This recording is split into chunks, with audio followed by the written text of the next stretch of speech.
The text came just as the waiter poured wine into my glass. Don't react, they're recording you. My fingers tightened around the stem, but my face didn't change. I smiled at my mother-in-law's story about her Pilates class, nodded at my father-in-law's fake laughter, even reached under the table to squeeze my wife's hand. But my eyes scanned. The phone sat face down in my lap, buzzing again. By the time dessert arrived, I had 99 missed calls. Same unknown number. Whoever it was, they wanted me to know. I should have seen it earlier. The odd pauses in my wife's voice. The way her family suddenly grew warmer, too warm, inviting me to lunches, dinners, pretending to bond. At first, I thought it was reconciliation, a bridge finally being built. But bridges don't smile like that. Bridges don't whisper when you leave the room. The first clue came a month ago. I walked into the living room and the conversation snapped shut like a book. My wife, phone in hand, cheeks flushed. Her father, smirking. When I asked, they told me it was about vacation plans. But I'd caught the word before silence fell. Alimony. The betrayal didn't crash. It dripped. Late-night whispers, sudden errands, locked doors. I told myself not to jump to conclusions, but my instincts don't lie. So I waited, I watched, and then came the email, an accidental forward. My wife's lawyer copied to her father outlining strategies for divorce, hidden assets, false abuse claims. They were setting me up.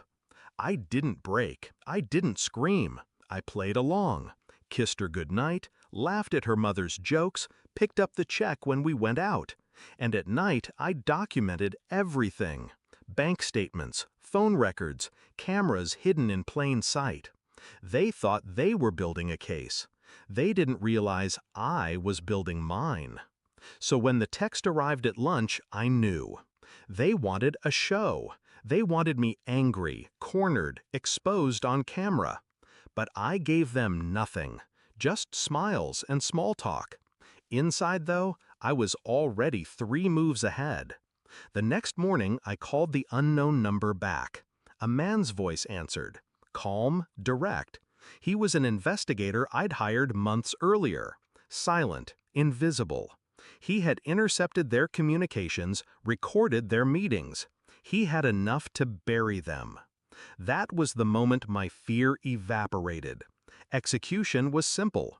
I moved money they didn't know existed, shifted assets offshore, retitled the house into a trust. Every trap they had planned, I emptied before they could spring it. Then I waited for them to make their move. It came fast. 2 weeks later, she filed. My wife, trembling with false righteousness, flanked by her parents. They thought I'd beg. They thought I'd fold. Instead, I slid a folder across the table. Inside, emails, transcripts, bank transfers from accounts in her father's name funding the scheme. Proof of conspiracy, fraud, perjury in progress. The lawyer froze. My wife's face drained. Her parents went silent. I didn't raise my voice. I didn't have to. I just said, "You should have chosen honesty. Now you'll settle for mercy." They tried to salvage it.